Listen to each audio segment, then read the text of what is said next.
right, ladies and gentlemen, boys and girls, welcome back. It is Dave, the Real Music Observer, observing real music in real time for real people just like you and just like me. Congratulations to Def Leppard, who've finally been nominated to get into the Rock and Roll Hall of Fame, which is, the more I see the list other than Def Leppard, and yeah, you can make some arguments for, like Rufus and Shaka Khan. I know Janet Jackson is on the list, and I guess it bothers me a little bit because if this is the Rock and Roll Hall of Fame, and you've got an artist who is primarily like a funk and R&B artist, you should have a broader definition. Music Hall of Fame. I don't know. But the rest of this list, I mean, as much as I think Devo was an interesting band and so forth, this just goes to this avant-garde, we're smarter, we're more educated. I think the one band on the list, though, that irritates the crap out of me the most is MC5. Okay? A number of years ago, I looked up this group because during the 90s, they're selling MC5 t-shirts and so forth.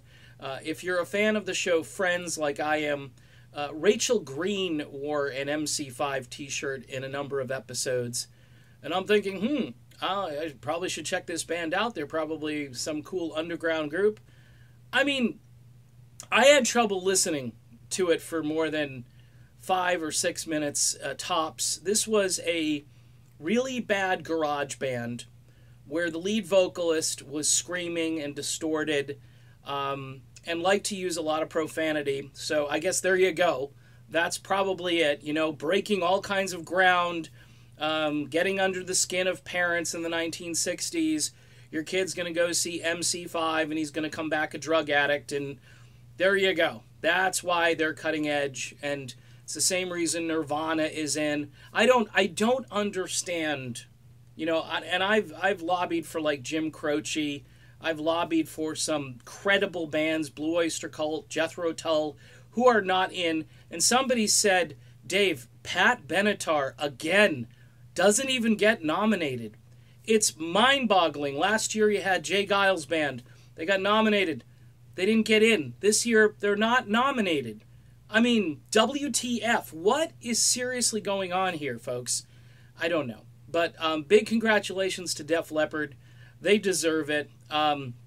There's voting, of course, which influences, the induction and so forth. So I'd vote the crap out of Def Leppard and keep voting and vote again. Make up some new profiles, whatever you got to do.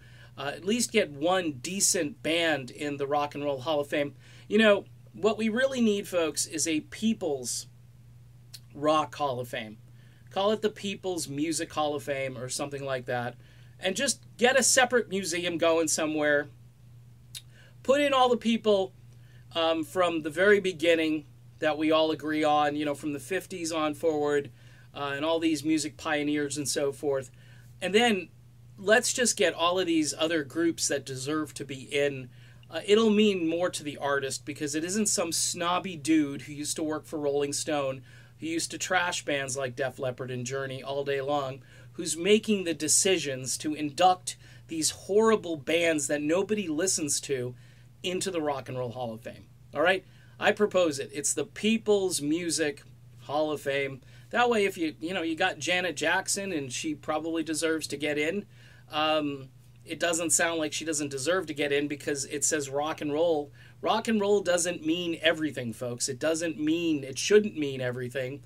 But if you define it differently and you can allow other genres to get in, that would be cool too. And you'd see some, variety of music and so forth, and it wouldn't rub people the wrong way. I'm just letting you know how I feel. Done. See you soon.